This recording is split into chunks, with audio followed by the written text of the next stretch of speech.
Honours দ্বিতীয় বর্ষের নন major subject রাজনৈতিক সংগঠন এবং যুক্তরাজ্য এবং মার্কিন যুক্তরাষ্ট্রের রাজনৈতিক ব্যবস্থা থেকে একটা প্রশ্ন আলোচনা করছি আজকের ভিডিওতে। প্রশ্নটা হচ্ছে, মার্কিন সুপ্রিম কোর্টে বিচার বিভাগীয় পর্যালোচনা ক্ষমতা সম্পর্কে আলোচনা করো।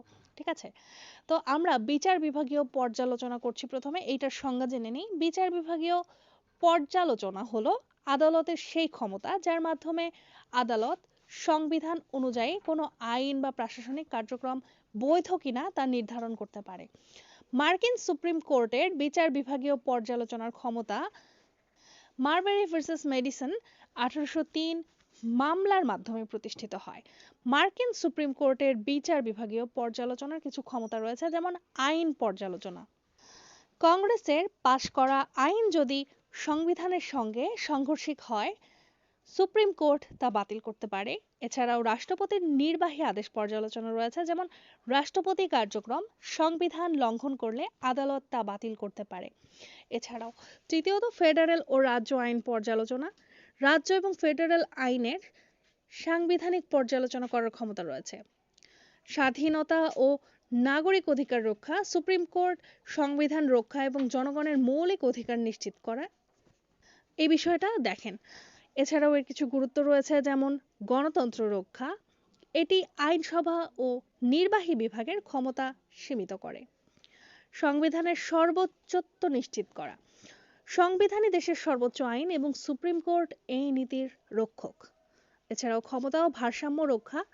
চেক অ্যান্ড ব্যালেন্স পদ্ধতির অংশ হিসেবে সুপ্রিম কোর্ট নির্বাহী আইন প্রণয়ন বিভাগকে নিয়ন্ত্রণ করে থাকে। উদাহরণস্বরূপ বলা যায়, brown V board of education 1954 মামলায় সুপ্রিম কোর্ট বর্ণ বৈষম্যের বিরুদ্ধে রায় দিয়ে নাগরিক অধিকার রক্ষা করেছেন। আদালতের সিদ্ধান্ত অনেক সময় রাজনৈতিক উদ্দেশ্য প্রণোদিত হতে পারে। বিচারপতিদের নিযুক্তি প্রক্রিয়ায় পক্ষপাতিত্বের অভিযোগ উঠতে পারে। মার্কিন সুপ্রিম কোর্টের বিচার বিভাগীয় পর্যালোচনায় ক্ষমতা যুক্তরাষ্ট্রের গণতান্ত্রিক কাঠামো ও সংবিধান রক্ষায় অপরিহার্য। এটি দেশের শাসন ব্যবস্থায় ভারসাম্য এবং স্বচ্ছতা নিশ্চিত করে। তো মার্কিন সুপ্রিম কোর্ট যে বিচার বিভাগীয় পর্যালোচনা করেন বা এ ক্ষমতা রয়েছে, সে সম্পর্কে আমরা আলোচনা করলাম এতক্ষণ। তোমরা যারা অনার্স দ্বিতীয় বর্ষের পরীক্ষার্থী, তারা যদি এই সাবজেক্ট অথবা নন মেজর দুটো সাবজেক্টের ইম্পর্টেন্ট প্রশ্নগুলো বা আমাদের সাজেশন যেগুলো দেওয়া রয়েছে সেখান থেকে যে ইম্পর্টেন্ট কোশ্চেনগুলো রয়েছে সেগুলো যদি পিডিএফ কিনতে চাও, তাহলে ইনবক্সে যোগাযোগ করতে পারো। দুটো নন মেজর সাবজেক্টের পিডিএফ এর মূল্য অনলি 50 টাকা।